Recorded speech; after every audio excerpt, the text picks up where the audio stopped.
എല്ലാ ദിവസവും രാവിലെ എണീറ്റിടനെ നമ്മളെ പൂക്കളെയെല്ലാം ഇങ്ങനൊരു നോട്ടം പതിവാണ്. അങ്ങനെ നോക്കി നോക്കി വന്നപ്പോൾ ഒരു പ്ലാന്റിന് ചെറിയൊരു തളർച്ച കണ്ടേ. ഒറ്റ നോട്ടത്തിൽ കണ്ടുപിടിക്കാനായിട്ട് പറ്റിയില്ല. പിന്നെ ഒന്നുകൂടെ ഒന്ന് ശ്രദ്ധിച്ച് നോക്കിയപ്പോഴാണ് ചെറിയൊരു വാട്ടം കണ്ടത്. നേരെ നോക്കിയപ്പോൾ നമ്മുടെ സ്റ്റെമ്മിൽ ഫംഗൽ ഇൻഫെക്ഷൻ ആയതാണ് കേട്ടോ അത്. നല്ല അത്യാവശ്യം ബ്രാഞ്ചസ് ആയിട്ട് വന്ന പ്ലാന്റ്സ് ആയിരുന്നു. പക്ഷേ എന്ത് ചെയ്യാം, നമ്മുടെ ഭാഗ്യദോഷക്കേട് കാരണം അതിൽ ഫംഗൽ ഇൻഫെക്ഷൻ വന്നിട്ടുണ്ട്. ഇതൊക്കെ ബ്ലാക്ക് മൂണിൻ്റെ പ്ലാന്റ് ആണ് കേട്ടോ. ഇത് വന്നിട്ട് ലാവൻഡർ ആണ്. പിന്നെ അടുത്തൊരു ബേബി പിങ്ക് ഉണ്ട്. അങ്ങനെ ഈ ഒരു പ്ലാന്റിലാണ് നമുക്ക് ഫംഗൽ ഇൻഫെക്ഷൻ രാവിലെ തന്നെ കണ്ടുപിടിച്ചിട്ടുള്ളത്. അത്യാവശ്യം നല്ല പ്ലാന്റ് ആയിരുന്നു. പക്ഷെ എന്ത് ചെയ്യാം, അതിന് ഇൻഫെക്ഷൻ ആയിപ്പോയി. നമുക്ക് വെട്ടിയൊക്കെ ഒന്ന് വച്ച് നോക്കാം. അപ്പോൾ ഇങ്ങനെ ശ്രദ്ധിച്ചപ്പോഴാണ് നമ്മുടെ ചുവട്ടിലെ ഒരു യെല്ലോ കളർ കണ്ടത് ലീഫിലൊക്കെ. അപ്പോൾ ഒന്ന് എടുത്തു നോക്കിയപ്പോൾ മനസ്സിലായി ഇൻഫെക്ഷൻ ആണെന്ന്. എനിക്ക് ഒറ്റ നോട്ടത്തിൽ മനസ്സിലായില്ല കേട്ടോ. പിന്നെ ഇത്രയും പൂക്കൾ നിൽക്കുന്നതുകൊണ്ട് എന്ത് ചെയ്യണം എന്നിങ്ങനെ ആലോചിച്ചിരുന്നപ്പോൾ ഞാൻ വിചാരിച്ചു എന്തായാലും കട്ട് ചെയ്ത് വെച്ച് നോക്കാമെന്ന്. ഭാഗ്യത്തിന് ഈ പ്ലാന്റ് പിടിച്ച് കിട്ടിയിട്ടുണ്ടായിരുന്നേ. എനിക്ക് ഭയങ്കര വിഷമത്തോടു കൂടി ഞാൻ ചെയ്തൊരു വീഡിയോ ആയിരുന്നു അത്. കാരണം അത്യാവശ്യം നല്ല രീതിക്ക് ഫ്ലവറായി തുടങ്ങിയപ്പോൾ ഇതുപോലെ സ്റ്റെമ്മിന് ഇൻഫെക്ഷൻ ആയിട്ടുണ്ട്. വിങ്ക ചെടിയും പെറ്റൂണിയും പോലെയൊക്കെ തന്നെയാണ് കേട്ടോ. പെട്ടെന്ന് നമുക്ക് വിശ്വസിക്കാൻ പറ്റില്ല. നിന്ന നിപ്പിൽ നമുക്ക് പണി തരുന്ന പ്ലാന്റ് തന്നെയാണ് വിങ്ക ചെടിയും പെറ്റൂണിയും മില്യൻ ബെൽസും ഒക്കെ കേട്ടോ. ഒരു ദിവസം പെട്ടെന്ന് രാവിലെ ഒരു തളർച്ച കാണിക്കും. പിന്നീട് ആകുമ്പോഴത്തേക്കും ആ പ്ലാന്റ് അങ്ങ് മയങ്ങി വരികയാണ് ചെയ്യാറുള്ളത്. അപ്പോൾ നമ്മുടെ വിങ്ക നോക്കൂ, ഇതുപോലെ ഞാനിങ്ങനെ കട്ട് ചെയ്തു. ഇത് നമ്മുടെ പോട്ട് മിക്സ് ഇങ്ങനത്തെ ഒരു മണ്ണിലാണ് നമ്മൾ നട്ട് കൊടുത്തിട്ടുള്ളത്. എല്ലാം പിടിച്ച് കിട്ടിയിട്ടില്ല കേട്ടോ. ഒരു 2 എണ്ണം എന്തായാലും പിടിച്ച് കിട്ടിയിട്ടുണ്ട്. ഇതൊക്കെ ഏതാ വെറൈറ്റി എന്നൊന്നും അറിയില്ല കേട്ടോ. ഇത് നല്ല ഓറഞ്ച് ഷെയ്ഡാണ്. പിന്നെ ഞാൻ കഴിഞ്ഞ ദിവസം നമ്മുടെ ഒരു പ്ലാന്റ് നടുന്നത്, വിങ്ക നടുന്നത് കാണിച്ചിട്ടുണ്ടായിരുന്നല്ലോ. അപ്പം അതിൻ്റെ ബാക്കിയാണ് കേട്ടോ ഈ ഒരു വീഡിയോ.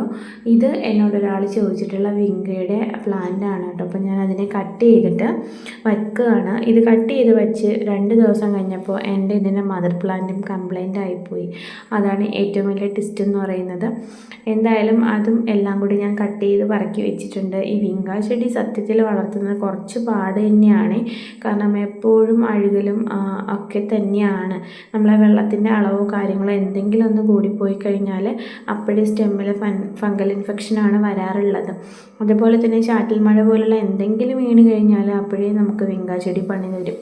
അതുകൊണ്ട് ഒന്ന് റിസ്ക് പിടിച്ചൊരു ഏരിയ തന്നെയാണ് വിങ്കയുടെ പ്ലാന്റ്സ് വളർത്തുന്നത്.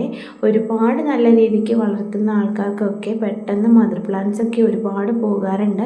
ഇപ്പം നമുക്ക് അങ്ങനെ അത്രയും വലുതായിട്ട് വളർത്തുന്നില്ല എങ്കിൽ കൂടിയും നമുക്കും ഒത്തിരി പ്ലാന്റ്സ് പോകാറുണ്ട് കേട്ടോ ഡെയിലി. എല്ലാത്തിനെയും കട്ട് ചെയ്ത് ഇതുപോലെ വയ്ക്കാമെന്ന് പറയുന്നത് ചിലപ്പോഴൊന്നും പോസിബിൾ ആവാറില്ല. ചിലപ്പോൾ വച്ച് കഴിഞ്ഞാൽ അത് കിട്ടത്തുമില്ല. അപ്പോൾ അതുകൊണ്ട് അതിന് മെനക്കെടാറുമില്ലേ. അപ്പോൾ ഞാൻ മില്യൻ ബെൽസിനെ കുറച്ച് വലിയ പോട്ടിലോട്ടൊന്ന് മാറ്റുകയാണ്. റൂട്ടൊക്കെ വന്നോ ഇല്ലേന്നൊക്കെ അറിയാൻ വേണ്ടിയിട്ട് ജസ്റ്റ് ഒന്ന് തട്ടി നോക്കിയപ്പോൾ നന്നായിട്ട് റൂട്ട് വെളിയിലേക്ക് വന്നിട്ടുണ്ട്. അപ്പോൾ അതിനെ കുറച്ചുകൂടെ ഒന്നൊരു വലിയ പോട്ടിലോട്ട് മാറ്റുകയാണ്.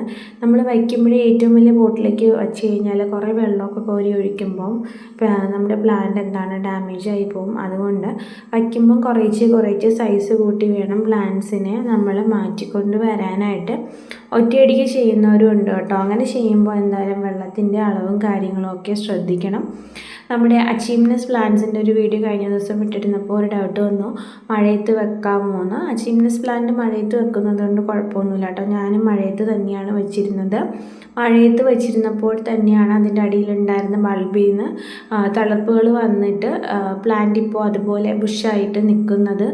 ഞാൻ പുറത്ത് തന്നെയാണ് വെച്ചിരുന്നത് കേട്ടോ. ഈ മഴകളെല്ലാം കൊണ്ടിട്ടുണ്ട് ആ ഒരു പ്ലാന്റ്. വേറെ കുഴപ്പമൊന്നും ഉണ്ടായിട്ടില്ല. പിന്നെ നമുക്ക് എക്സ്ചേഞ്ച് ഉണ്ടോ എന്നൊരു കമൻറ്റ് വന്നിരുന്നു.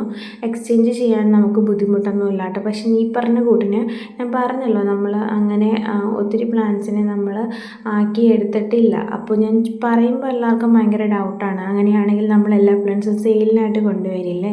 നമ്മൾ ഒത്തിരിയും പ്ലാൻസ് ഒന്നും അങ്ങനെ ചെയ്തെടുത്തിട്ടില്ല, അതിനുള്ള സമയമില്ല. ഞാൻ പറഞ്ഞല്ലോ, നമ്മൾ സെയിൽ എന്നുള്ള ഉദ്ദേശത്തിനുപരി നമ്മുടെ കൈവശം പ്ലാൻസ് വയ്ക്കാനാണ് കൂടുതലും നമ്മൾ ആഗ്രഹിക്കുന്നത്.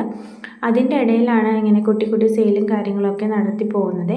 ഇതൊരു ക്യൂൺ ഓഫ് ഹാർട്ടിൻ്റെ പെറ്റൂണിയാണ്. നോക്കൂ, റൂട്ട് ഒട്ടുമില്ല. ഇങ്ങനെ ഗ്രോത്ത് സ്റ്റണ്ടായി നിന്നപ്പോൾ ഞാനിങ്ങനെ വലിച്ചു പിഴുതൊക്കെ നോക്കിയതാണ്. അപ്പോഴന്നേരമാണ് മനസ്സിലായത് റൂട്ട് ഒട്ടും വന്നിട്ടില്ല. പിന്നെ ഞാൻ അതിനെ എടുത്തിട്ട് ഒരു പോട്ടിലേക്കൊക്കെ മാറ്റുകയാണ്. ഒരു എക്സോട്ടിക് വെറൈറ്റി എന്ന് വേണമെങ്കിൽ നമ്മുടെ ഈ ക്യൂൺ ഓഫ് ഹാർട്ടിനെ പറയാൻ കേട്ടോ. അത്യാവശ്യം നല്ല ഭംഗിയുള്ള ഫ്ലവർ തന്നെയാണ്, പക്ഷേ കെയറിങ്ങും അത്യാവശ്യമാണ് കേട്ടോ. നല്ല കെയറിങ് കൊടുക്കണം, കാരണം നല്ല വെറൈറ്റിയാണ് ഈ ഒരു പ്ലാന്റ്. അപ്പോൾ അത്യാവശ്യം നല്ല കെയറിങ്ങും കാര്യങ്ങളൊക്കെ ഉണ്ട്. അപ്പോൾ ഈ പറഞ്ഞ കൂട്ടിന് അങ്ങനെയൊക്കെയാണ് കേട്ടോ. പിന്നെ കഴിഞ്ഞ ദിവസം ഞാൻ ഇട്ടിരുന്ന ആ ഈസി വേവിൻ്റെ ബ്ലൂ ഇന്ന് നോക്കുമ്പോൾ നല്ലതായിട്ട് ശോഷിച്ച് വാടിയൊക്കെ നിൽക്കുകയാണ്. ചിലപ്പോഴൊക്കെ അങ്ങനെയാണ് കേട്ടോ. വീഡിയോ ഇട്ട് കഴിയുമ്പോൾ നമ്മുടെ പ്ലാന്റ്സിനൊക്കെ ഡാമേജ് വരാറുണ്ട്. ഞാനങ്ങനെ അന്ധവിശ്വാസങ്ങളിലൊന്നും വിശ്വസിക്കാത്ത ഒരാളാണ്, പക്ഷേ ഈ ഒരു ടൈമിലൊക്കെ അങ്ങനെ വിശ്വസിച്ച് പോകുന്നുണ്ട്. പ്ലാന്റ്സ് വളർത്തുന്ന മിക്ക ആൾക്കാരും നമുക്ക് മദർ പ്ലാന്റ്സ് ഒന്നും കാണിച്ചു തരാറില്ല. കാരണം എന്ന് പറഞ്ഞാൽ അവരുടെ പ്ലാന്റ്സ് പോകുമെന്നാണ് അവരും പറയുന്നത്. ചിലപ്പോഴൊക്കെ എനിക്കതങ്ങനെ സത്യമായിട്ട് ഉണ്ട് കേട്ടോ. നമ്മുടെ മില്യൺ മിൽസൊക്കെ ഇട്ട് കഴിഞ്ഞിട്ട് പിറ്റേന്ന് ദിവസം നോക്കുമ്പോഴത്തേക്കും പ്ലാന്റ്സിന് ഭയങ്കര വാട്ടവും കാര്യങ്ങളൊക്കെ ആയിരിക്കും.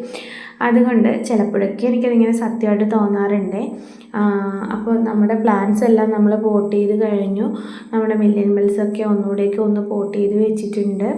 അത്യാവശ്യം നല്ല രീതിക്ക് തന്നെ പ്ലാന്റ് നിൽക്കുന്നു.